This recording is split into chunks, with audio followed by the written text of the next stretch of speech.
Hello, I'm Thom Ernst, and you are watching Making Movies the Canadian Way. Now, a lot of directors get their start, Francis Ford Coppola for one, doing a certain genre of film, and that is the horror movie. Now, I, for one, think that's a great way to start off a career because it's one of my favorite genres, next to musicals. But how the two combine, sometimes well, Rocky Horror Picture Show, sometimes not at all. I won't mention them. But I do have with me a panel of people who know horror movies very well. They know other movies too. They know horror, they know about writing them, they know script writing, they know about filming them, and they know about acting them in them. The first person I want to introduce to you is McMuran. And is it Mike, Mikey, Mike, Michael? I go by Mikey, actually. It sounds innocent. It does, and that is great for the horror genre. And I have to say that, I don't know which camera to show that. I'm going to show it to this camera. Mikey brought me a gift. And I think this is fantastic. I don't know if my wife's going to let me wear it outside of the house or only inside. But it's a movie that I love, and it's also on DVD, Secret Santa. If you get a chance to see it, please do. Next to Mikey is a very good friend of mine and has been for many years. I'm so happy to see you again. Heidi von Palleske. I'm happy to see you too. Oh, thank you, thank you. A poet by trade now. But there's not much money in that. Mm. But there could be a lot of horror in it, you know. Yeah, in some... Those rhyming couplets at the end. Oh, ooh, please, yeah. don't get... Yeah, I have to walk home tonight. Please, don't start on that. You'll know Heidi from many, many movies, particularly, I think, Dead Ringers is probably the one you're best known for at this point, maybe? Yeah, probably. There are some more to come along, and we thank you for joining us. We do have another guest. I want to introduce to you Nick Cutter. He also goes by the name of Craig Davidson. It's Craig Davidson first, and then Nick Cutter. And I invited Nick because I came across this book called Little Heaven. It's the second book by Nick that I have read. The other one is called The Troop. And there's more. There's The Acolyte, I think, and there's also The Deep. And when Craig writes, in horror, he writes under Nick Cutter, a very different genre. I want to know why you decide that you have to switch names, why they have to be two personalities. And I also want to know about optioning from books to film. And finally, we have Audrey Cummings, and I met Audrey at the Kingston Canadian Film Festival with a wonderful picture, a horror film, a kind of a home invasion and a very sort of turn on the home invasion theme called Berkshire County. Although if you're in the States, it's called Tormented. So thank you very much for joining us. So I'm going to start with you, Michael. Now, Michael, you are a young, up-and-coming director. I think there's a whole lot coming ahead for you, if Secret Santa is anything to tell. This is a movie that I thought really brought me back to my horror days going to the movies in the 80s. A young person like you, what do you know about horror in the 80s, and how were you able to capture that so well? I spent my weekends at the video store, just in the back. I like to emphasize not the very back. Close to the back is where the horror is. And you know what? That's where a lot of my education in film came from, was just watching all these movies. I really love them, especially the 80s. The slashers really, I really took an interest to them. And I knew from a very young age I wanted to be involved in film, just not exactly sure how. I went to school for film, and then there was an opportunity, it was film theory, to do a short film for a little festival there. And that's kind of where I got the bug. And they've all been horror. And I'm just a really big fan, especially of that time. It was a really special time in the genre, and I just have a passion for it. It's interesting because you also said at the beginning that you like the name Mikey because it sounds innocent. And if I may say, there is kind of an innocent quality to your look. And you do watch these films and you go, wow, you can't put this with that. But there is a sense in all the carnage and everything else that happens in Secret Santa. It's fun. And how do you reconcile that? Yeah, it's what's interesting is my first couple horror films were very dead serious. And And then I did a little horror comedy called Demon Bitch, and it was a comedy about demonic possession. And it starred actually Keegan and Jeff from Secret Santa. And do you know what? It was the first one that ever went anywhere. So we were lucky enough to get it into some festivals, and especially my fiance was like, you know what, horror comedy, like, I think you really have a knack for it. So I just kept going with that. And what I love about Secret Santa is I feel it's just as much as a comedy as it is a horror film. You have some really graphic moments, but then there's something right back to kind of ease you and make you laugh. So I really wanted to try and find that balance in the movie. Heidi, do you think that's a secret to some to horror films and why they can be successful? Dead Ringers is not a funny movie. It's not a light film. We had so much fun shooting it. Yeah. That when I went to the first screening, which was the day before the film festival, I sat there in shock because my experience of it was a great time. I mean, there was a lot of laughs on set, and the film was so dark to watch. And it just didn't, I was kind of shocked, really. And then the next time I was shocked was when I went into a video store and it was in the horror section. Because, to me it was, I don't know, I thought, well, okay, so as you were saying about, like comedy horror and that sort of crossover in genres, I think it was like a psychological horror. I mean, it wasn't like a slasher film where there's a lot of blood, but the horrors were, within the mind and the deterioration of the mind. And I think that's a whole. I think that horror has gone. A lot of it's gone in that direction. For modern day horror, then, Yeah. and so when Mikey's throwing back to the '80s, it's kind of refreshing then, in some way, perhaps. Yeah, I think it is refreshing because you know what that is. Like that '80s horror film is very different than what's. I did a horror film that ended up being for Lifetime. Now, Lifetime is, the woman's station, right? And we often think of horror as sort of like, the teenage boys realm, right? Or we think it's like a guy thing, right? Like, like bitch demons or whatever, right? Like, and I'm probably not going to buy a ticket for that, like with Girls' Night Out, we're going to see some rom-com.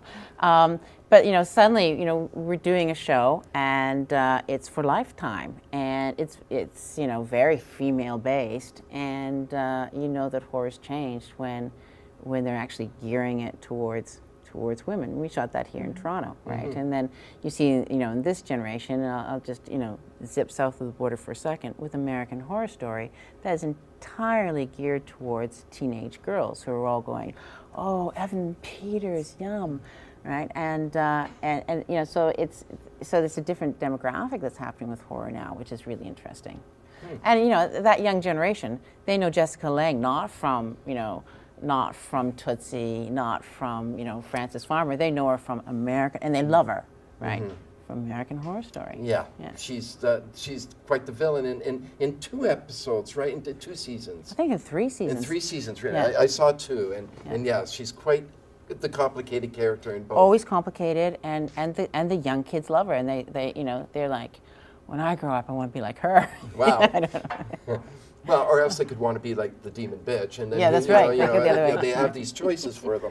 It's interesting because we do tend, I think, generally, that it is a male-dominant sort of genre, and mostly men would make this kind of film. We assume. Then we meet Audrey, and we see Berkshire County, which is a really interesting twist on the home invasion movie. Yeah. And I point this out because the home invasion theme both upsets me on some level that I generally stay away from it. And then I see Berkshire County, something else is happening here, because the struggle, I hope I'm not saying too much about the film, is not only happening with people inside, but there's a struggle happening with the community outside too. Yeah. I wonder if this kind of sensitivity is specifically feminine, in some way, or if a man could have directed that film, or if there has to be sort of a female sensibility added to it. I don't know. I mean, the Babysitter in Peril movies have been the thing that scared me the most growing up. I wanted to do it. I wanted to freshen it up a bit and make it kind of relevant to, the kids in our day, our generation. And that included kind of the viral video of the blowjob gone viral video, and shaming and just bullying, cyberbullying, all that kind of stuff. So I just wanted to kind of integrate that into what I think is happening now. And as Heidi was saying, right now, the biggest demographic going to see horror films are young teenage girls. And I think they started realizing that with the movie, I always get The Orphan and The Orphanage mixed up. It's the one with that little... I get those two mixed up too, but I they think both, it's The Orphan. The Orphan, right? Well, The Orphan has that. I would give away the ending, but The Orphan has that adopted child. That one. And okay. Yeah. And that's the one. That's the movie where they realized it's predominantly young female teens going to see. Yeah, that, and so there began the rise of the teen female movie. Because even if you look at it, like Halloween, that's also a babysitter in peril movie. Halloween really, because I understood the demographic to be teenage girls. Yeah. For a long time, and it surprised me. And I thought, well, maybe because of Jamie Lee Curtis and all these scream queens and etc. But it's interesting to think that film sort of pushed it even further. Yeah. And yet, I'm looking to Craig, who I will call Nick from this point on. Okay. Because, I'll answer to that. Yeah, thank you. Because it's the name that comes to my mind. I discovered you as Nick. Of course. That's right, you did. Yeah, actually, I just said I discovered you, didn't I? And no, but I cannot take credit. Or I came to you under the guise of Nick. Exactly, that's how I met. There are a mixture of characters here, of male, female, young, old, and of different, Little Heaven. And is this the book that's being optioned right now? Or can we even talk? It's not been optioned yet. It's certainly, as I think everyone here would know, Hollywood has their own kind of peregrinations of how they go about forecasting interest about stuff and then dropping interest about something if another project happens to come out. So it's out there. We'll see if anybody, and obviously thankfully with me, I have a choice. If there's someone who, I will talk to other writers, and I think feel like there's two broad choices as a writer. You can have someone who comes to you and offers you a fairly enormous amount of money, considering that I'm a writer who doesn't make a lot of money, to basically lock your piece up. But even your agent will say, there's a very small chance that this will ever get made with these particular people. Or someone will come and offer you significantly less money, but your agent or you will understand that this person, these people, are really invested in trying to get this film made. And so it's your choice. You either take the quick, easy money, and that still offers some hope, or you go with the people who you feel like are most invested in it. And sometimes those are younger filmmakers, those are greener filmmakers. Ideally, of course, we'd all like to have Steven Spielberg come to us and say, I'm making this movie. Yeah. But it's unlikely for that to happen for most of us, so you have to kind of, ultimately, I'm sure it's like in most of our jobs, you have to choose between the big-ish money that is immediately offered or a smaller amount and some real thoughtful, dedicated people behind it who you think, listen, they're going to put some sweat equity into this and try and get this up on the screen. So it's really important. First of all, you people will know Craig Davidson for writing Rust and Bone, which became a film. So it's heartbreaking to hear you say that a writer that is not making enough, you have I'm keeping a roof over my head, but Craig Davidson has 4 books out. Nick Cutter has 4 books out. Yeah, you've optioned some books, and you have made a film, and a successful film at that too, which is not easy. Or somebody has made a film. Yeah, exactly. I provided the raw material for a lovely film, but. My investment in it or my participation in it was simply writing the book that they, as again we've all seen. You take the raw material. I think for me as a writer, once you sell your option, once you sell your rights, I mean, if they want to set that on the moon and replace all your characters with aliens, you're kind of, unless you've written it into your contract that you're not going to accept that, you have to accept what they make of it. And of course, you hear every so often writers who are dismally disappointed with the outcome of their movie or what their book became. But me, in my case, I mean, Rust and Bone was like a lovely movie that in many ways improved on the book. So No, really that's just right. really It is a helped my lovely career. movie. Yeah, yeah. And Stephen King, of course, infamously wants his name off of one of the best versions. Well, The of Shining. The Shining. Yeah, shocking.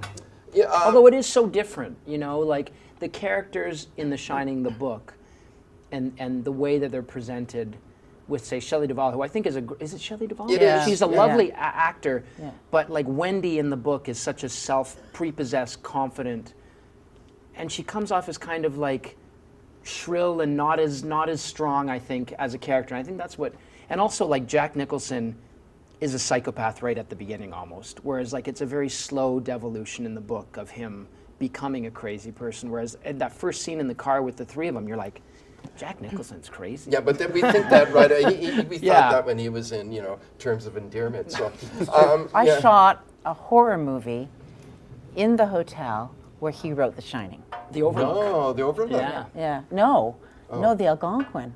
Oh, but we that's call- yeah. right, Oh, of course, okay. the Algonquin that's called Yeah, the it's Overlook. called the Yes, Algonquin. that's right. And I drove there from Nova Scotia and into New Brunswick, and it was like the worst snowstorm. And I didn't have a cell phone that was working, so they were calling to say, we're not going to be shooting, we can't shoot. So we drive up there, and it's just snow everywhere. And there's like sheets on all of the furniture when you go in, and they just have the one wing for the film crew.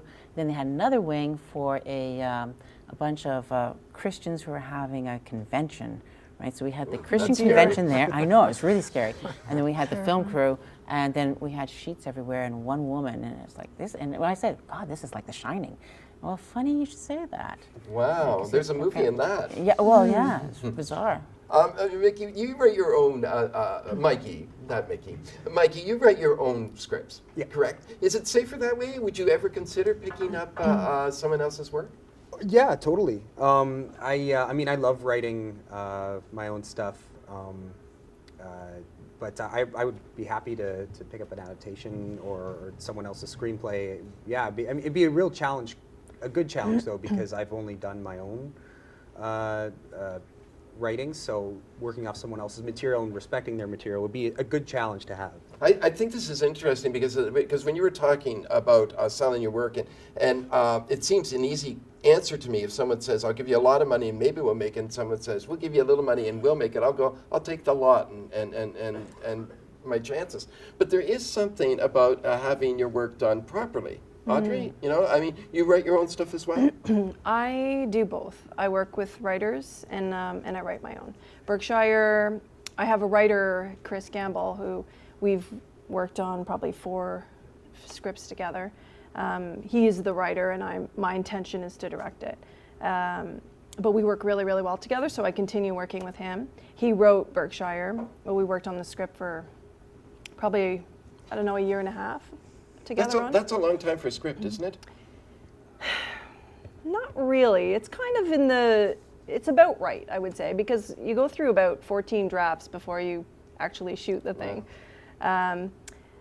My next feature after that, the one I'm in post with right now called Darken, that I was brought on to. So they had already started the project.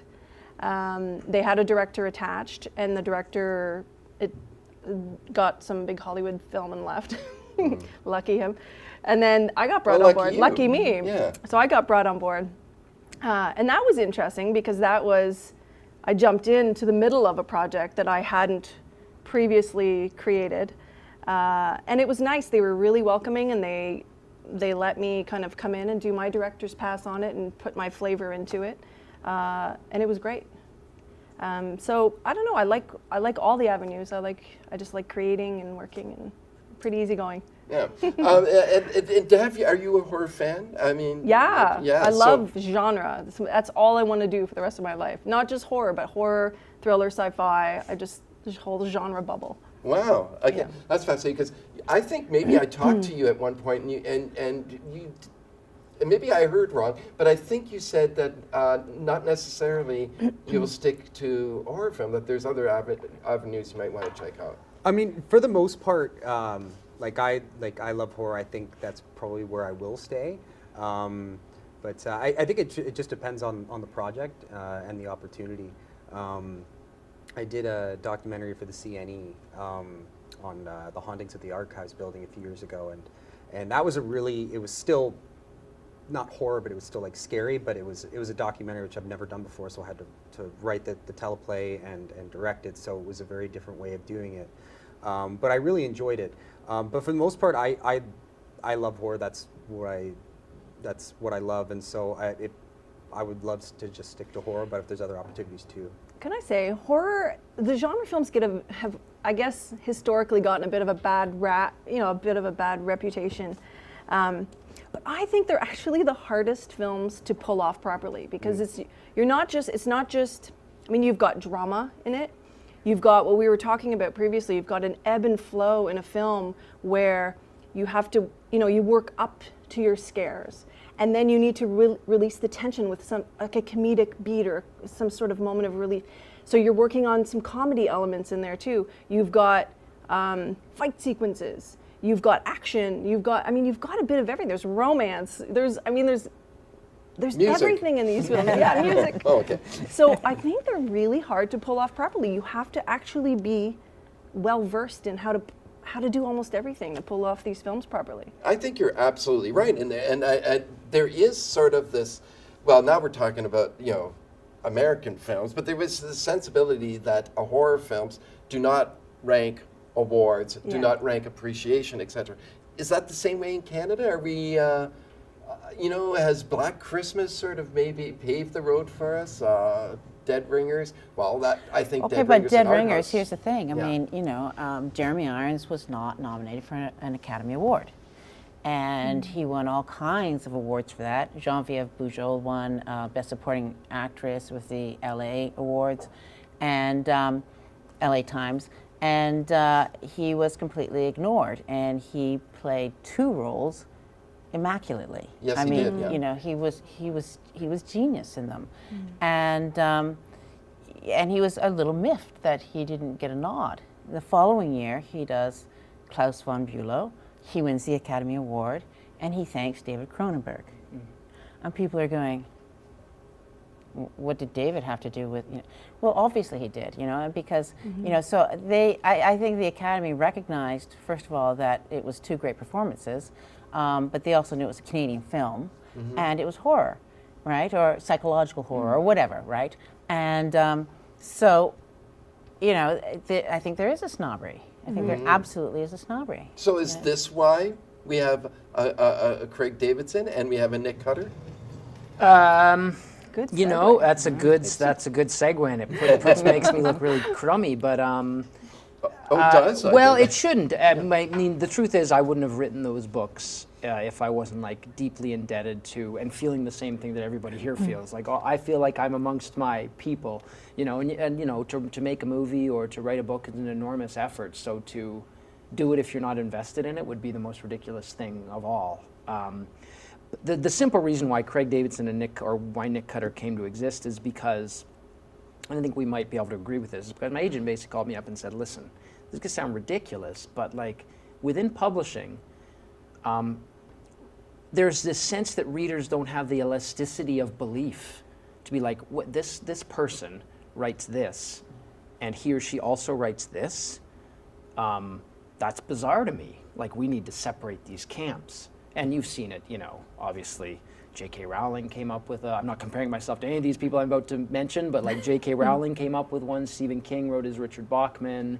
Some writers will just put like an initial between their names, so like their actual name is Bill Smith and their fake name is Bill K. Smith. So everybody knows, but at the same point there is this kind of distinction. So it really was, for me, as I said, I got a mortgage, I have a family. It was decided as a very bloodless sort of business decision to separate these 2 camps. But, like everyone here, I grew up reading horror, watching horror, loving horror. The last thing that I would ever want to give anybody the impression is that like I work any less harder on the Nick Cutter stuff where I'm somehow embarrassed of it. I guess I wouldn't be here on stage if I felt that way. Yeah. So I work just as hard on those books, and they're actually more fun to write. But if you're asking why the camps have separated, it's because a decision that seems to exist out there culturally that we have to compensate for.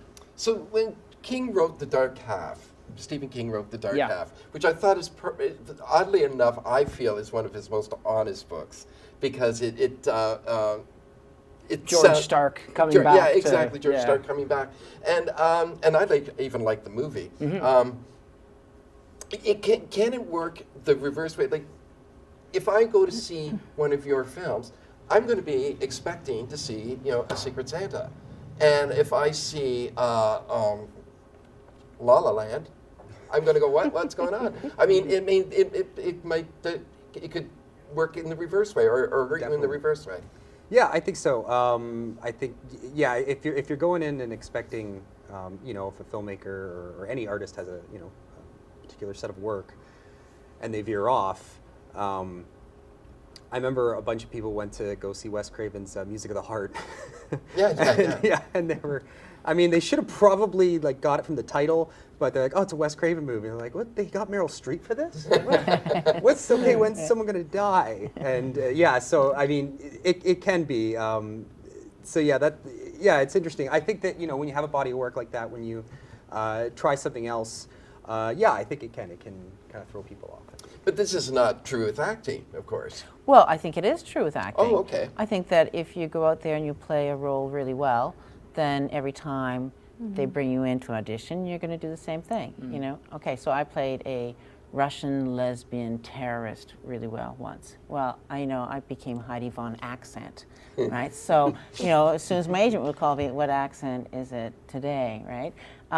So you get pigeonholed, and you can, play different roles, or you can be in different genres, right? So, maybe you're in a sci-fi here, and you're in a romance there, and you're in a horror there, but you're still going to be a Russian lesbian terrorist, you see? So you get pigeonholed, absolutely. Well, and I can't help but think of Robert Wise, who's now gone, West Side Story, The Haunting. He went all over the map, and nobody blinked an eye, as far as I know. So why are some people free to bounce around and fluctuate, and others feel bound by their first choice?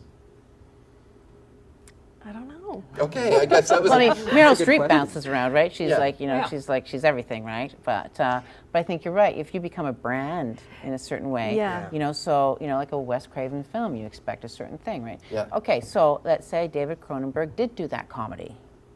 People are going to be scratching their heads, okay? There's going to be no exploding heads. There's going to be no weird psychological thing. It's going to be song and dance all the way through, and no surprises. It's going to be, like a Broadway musical. People are going to go, that's a Cronenberg film, right? So It's a double-edged sword. Yeah, so we do identify, with the talent with the work, but then if you identify too much, then how do you challenge yourself? How do you push yourself to explore other areas so that you get outside your comfort zone, or you flex your muscles and you grow as an artist? How do you do that if the public expects a certain thing from you? Mm-hmm. So as Canadian filmmakers, as Canadian writers, Canadian actors, do we need to sort of follow by the rules of the public, of their expectations, or do we need to sort of challenge them? As artists, we need to challenge them. But if you want to have a star system, then you can't. That's a very good point. So is because then, I've often asked actors and directors and producers about a Canadian star system, the possibility of, or the impossibility of. And if we continue to push these things and remain true as artists, go for the company that's going to give you less money, but make sure your film. Mm-hmm. Are we going to be forever sort of locked in, sort of a next, the younger brother or sister of younger sibling of American artists? Well, I'm full of hope, because I think the biggest horror story that's happening right now is happening politically south of the border. And I think that can only help us as filmmakers and artists. I really do. Yeah, certainly can help us as comics too. Absolutely. Yeah, absolutely. Saturday Night Live has never been so good. Absolutely. Is that, like it's like it's like They have to write having a anything. renaissance, right? It's. It's just all there for them. I find you, first of all, you starting off as a filmmaker, and clearly you started off writing, books about boxing and things like that. So horror wasn't your first. There is a sense that starting off in horror is a sure thing because it has a Built-in audience. Thank you. Yeah. Yeah. Yep. You feel that way too? I would say so. I mean, so I've always wanted to do I always wanted to make genre films, and when I went through all the financing system to try and get them funded, I kept getting rejected. And with Berkshire, I was kind of like, F you, I'm making this film, I'm putting my money where my mouth is. And I used my line of credit, it was basically like a credit card film almost. I used my line of credit to make Berkshire County. And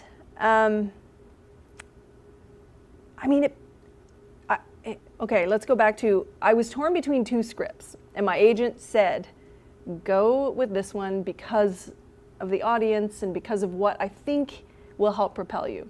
And so I said, okay, let's do it. And sure enough, the audience is there, and I find the audience for the horror films and the horror community, I don't know, they're so welcoming and they're so excited, and it's a different audience than other kinds of films, and they just want to love your stuff. And my film did really well because of it. And I don't know, part of me just wants to stay in this world because I just love the audience. And it's not that it's a sure thing, because they'll trash you they'll call you when they need to. But I think for the most part, it just has, I don't know, the built-in audience is so loyal. It's like a loyal fan base. Almost maybe too loyal. I mean, I can watch a bad horror movie. None of you have made one or wrote one, but I can watch a bad horror movie and go, that was a lot of fun. Yeah, it's just fun. I mean, there is that kind of safeguard. Were you always a horror fan as well? Absolutely, my first love. Yeah. Really? Yeah. How do you, and actually, Heidi, I don't know if you like horror or not. Okay, there's some that I just can't do. What are they? Well, I just I can't watch any of the Saw movies. Yeah. I just can't. Yeah. It's just too much. So for me. it's the torture porn. I basically. can't do the torture porn stuff. I just, and I auditioned for something once where, this woman comes down in like a negligee thing, and she sits down in a chair and she's trying to seduce her friend's husband, and she goes, "Do you like what you see?" And he goes, "I like what I saw." And then this rotary saw comes up and cuts her from her pelvic bone up through her head, right? I'm thinking, you like this, don't you? He's laughing, and I'm going, I was so relieved when I didn't get it. It was just like, because, I had a new agent in LA, and, if I got it, I'd have to probably sign just to make them happy. It's just like, oh, thank God. Because I found it really kind of sexist, Well, I mean, certainly you can watch these movies and they're not necessarily politically correct. And, no. And I don't know if you can make a politically correct horror movie because I don't know if you can either, but I think that sometimes there's a line, right? And as I said, a lot of horror is being written and put out there for girls and for women now, and so there's a bit of a I don't know, just the rotary saw coming up. No, it does from sound my pretty pelvic awful. bone up through my brain. I didn't just want to end on that note, No, aren't you the girl that got, sawed in half? Yeah, that was me. But what's interesting with Berkshire? I was really nervous when I finished the movie because I didn't go crazy gore. I didn't go torture porn.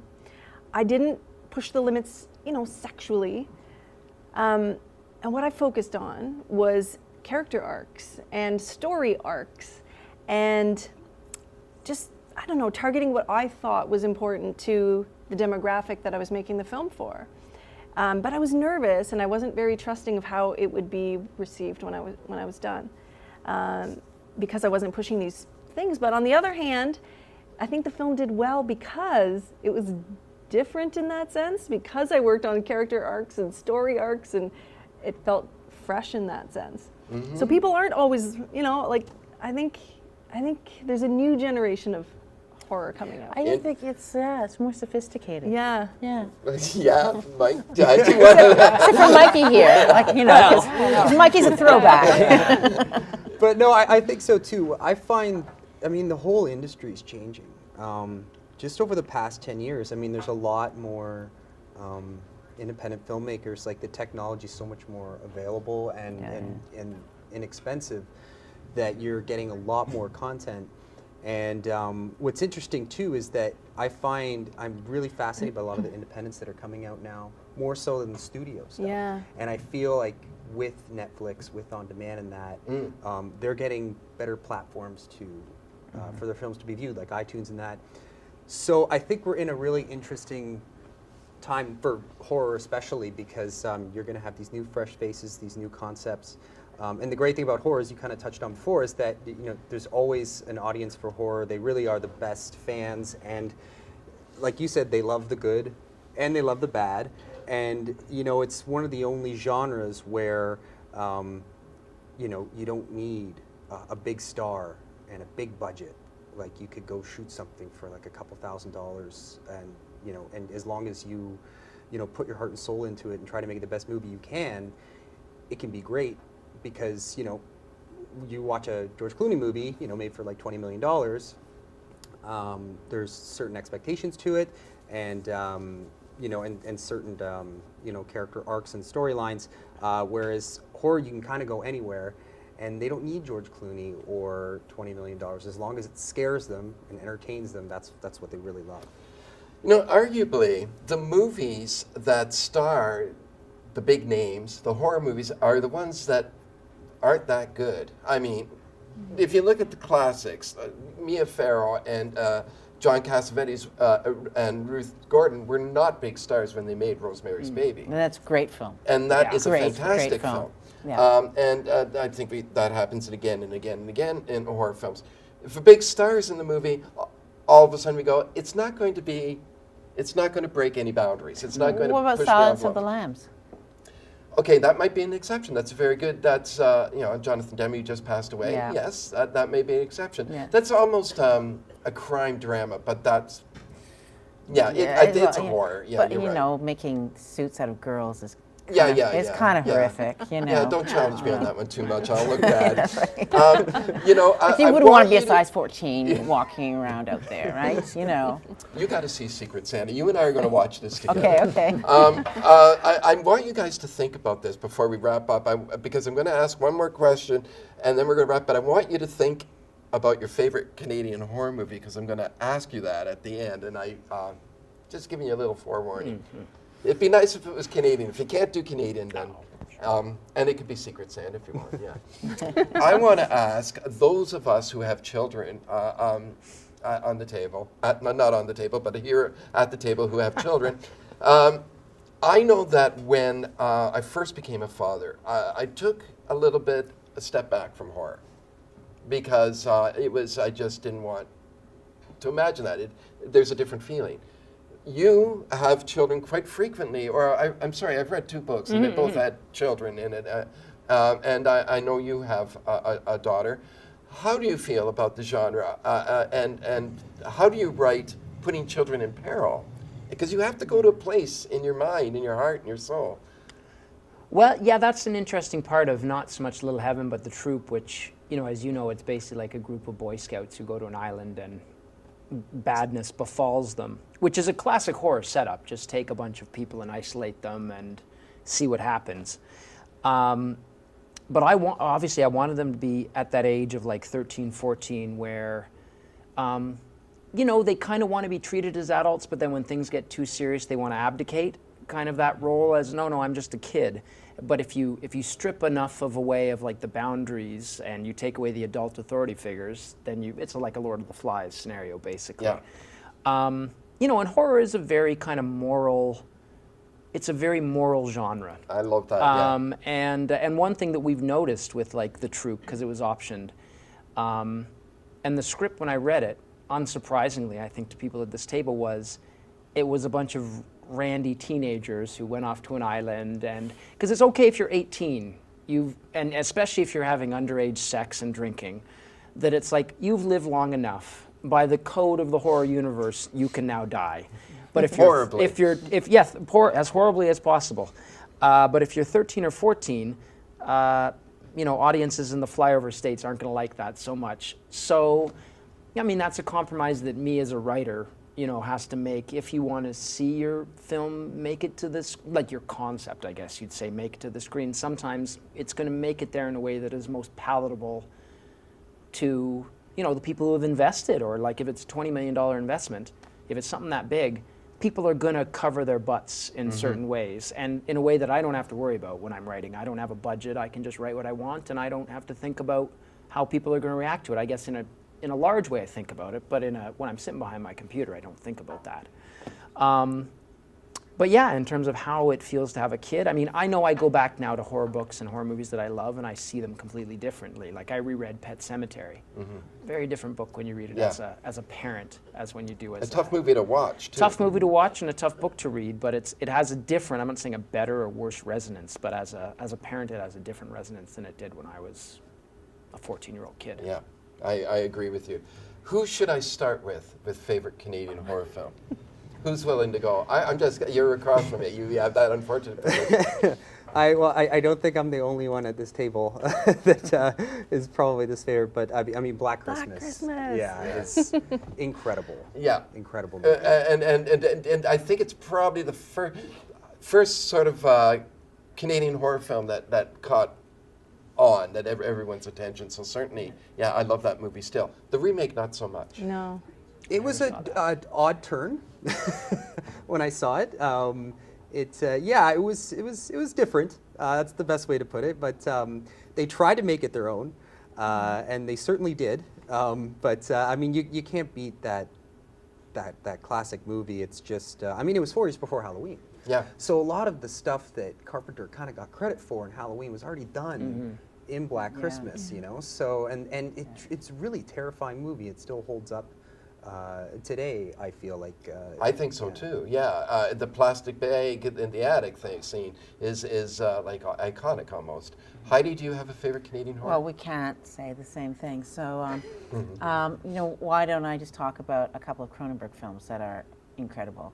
Videodrome. I mean, like, come on, like that's just like the imagination in that film is unbelievable. And I think that The Fly is one of the best movies ever. And again, Jeff Goldblum should have had an Academy Award nomination for that. That is probably the best performance he's ever done. He was stellar in that. He was amazing in that. And that's where he met Gina Davis. Yeah.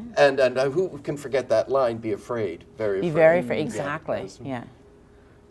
Nick, I'm going to go to you. I would say you're right. There's like some fun ones like, was it My Bloody Valentine was one, and Prom Night was a fun one, which I loved. I love those flicks.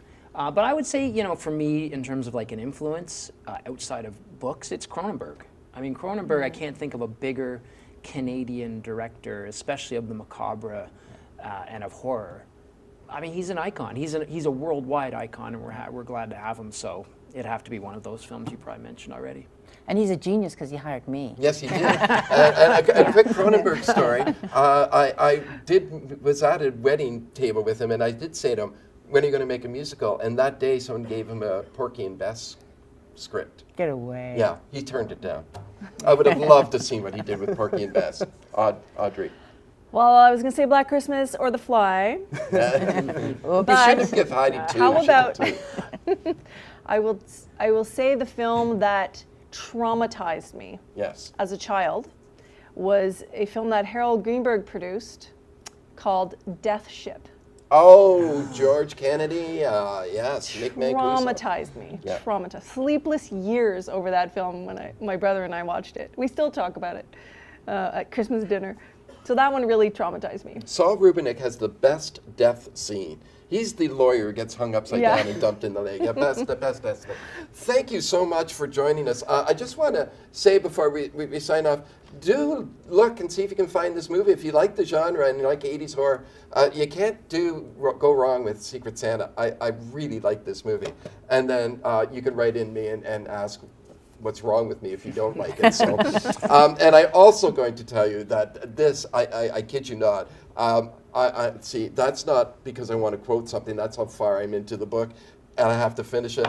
One of the best horror novels I've read in a long, long time. And so, and The Troop 2 is fantastic. Berkshire County, make sure you see that. And if you're in the States, it's Tormented. And of course, Dead Ringers and whatever else Heidi does. Star Hunter's coming back. Yeah. Right, so they're remastering the first 2 years, and then we're going to season 3. So. Perfect. Thank you all for joining us. Thank you for tuning in and watching us. And remember, keep making movies. It's the Canadian thing to do.